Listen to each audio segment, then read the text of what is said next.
In this episode of Film Stock Reviews, I'm reviewing episode 4 of The Old Man. Now, before I get into my episode 4 review, I do want to say FX picked up The Old Man for a second season. So season 2 is coming. So after the events of this first season, I'm really curious to see what happens in season 2. Now, the fourth episode opens with Dan Chase freeing Zoe from the trunk after the last episode, episode 3. And Dan explains that the situation that's happening. He keeps his distance from her so she can, regain her composure. Now, it's really interesting because she doesn't know what's happening really, what's going on. So Dan tells Zoe to contact her son, because the FBI is going to go after him, get some questions and everything. So she tries to call him straight to voicemail.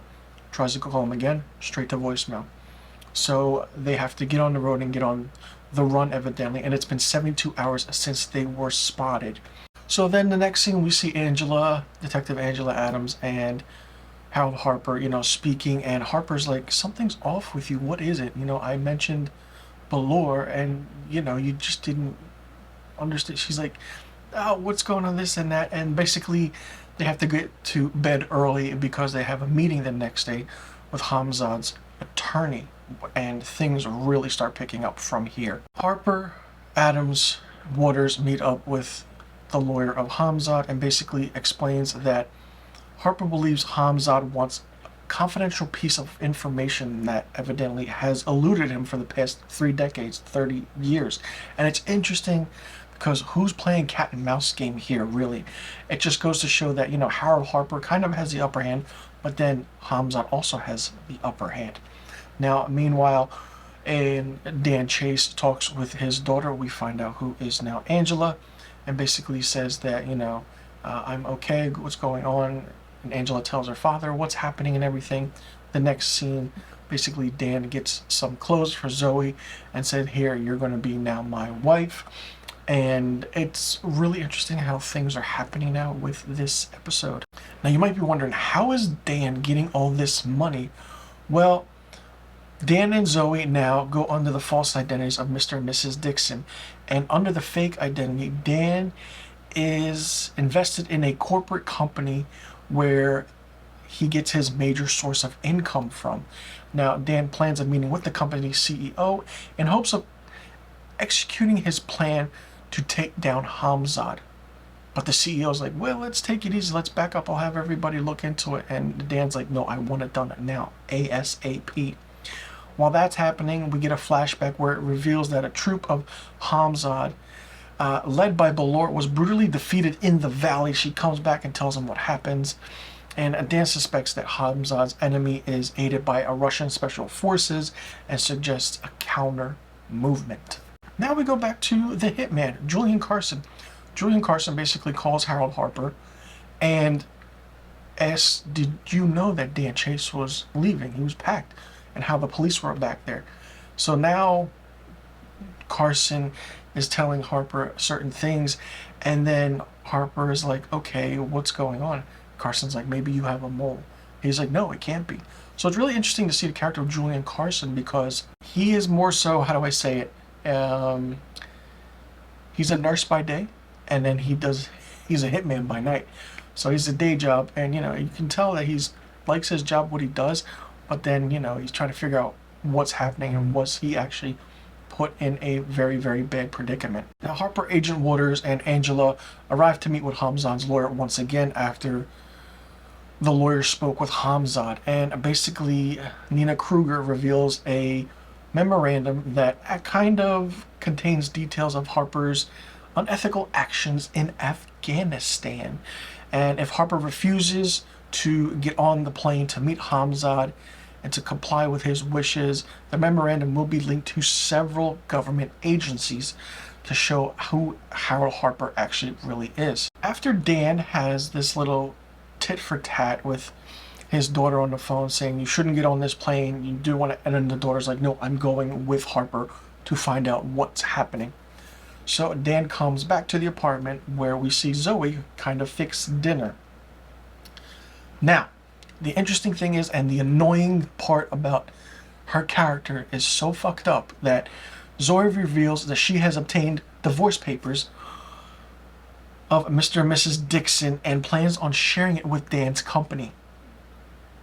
Mind blown, mind blown. Didn't expect this.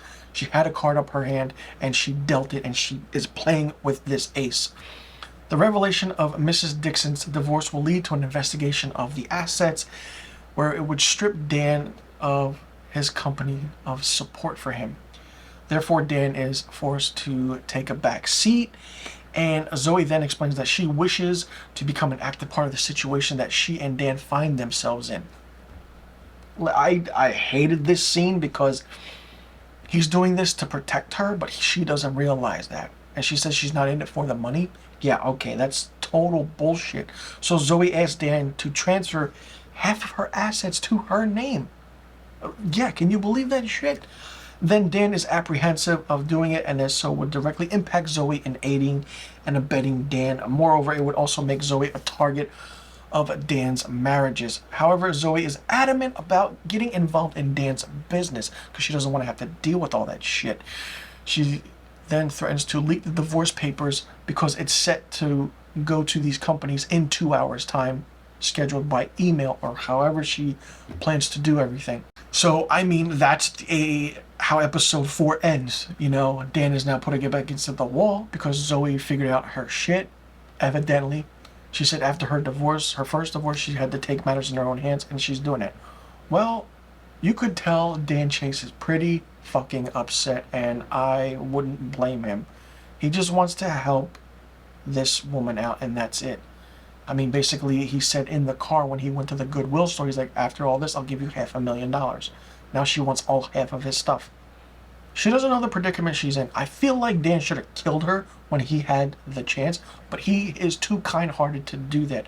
I'm really curious to see what happens and who dies in this first season, because now there's a season 2, and what revelations are going to happen. This is a great episode. It was slow going. A lot of people say this show is really, really slow going. I don't believe that at all.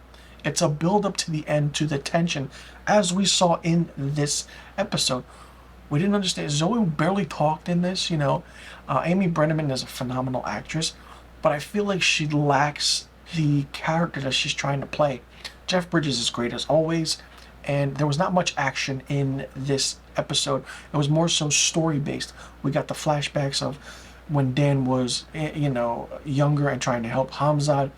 He's trying to figure out what to do now. He's going after Pavlovich. I mean, if it's insane of how things are happening, and only Dan can do what Dan wants to do, and his daughter's doing stuff with Harold Harper.